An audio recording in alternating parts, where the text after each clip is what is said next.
Mabilis!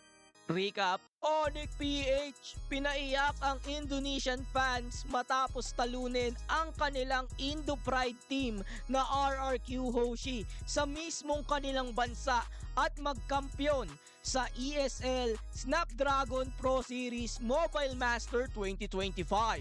M5 champion and M6 fourth runner-up coach Bren nilisa na ang kanyang nire-representang team noong M6 na Team Spirit.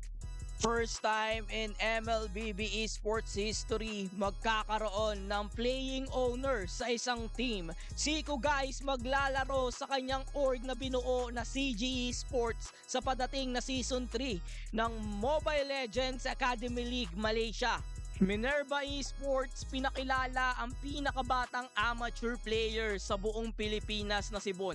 Sa edad na 11 taong gulang, maglalaro si Bon sa amateur team na Minerva Supremacy. Reinforcement is here, the solution is here. Marky at Ding maglalaro na sa Twisted Minds MENA. Habang pahinga ang MPL PH, marami pa ring nagaganap sa iba't ibang region. Kaya makita-kita tayo next week sa mabilis recap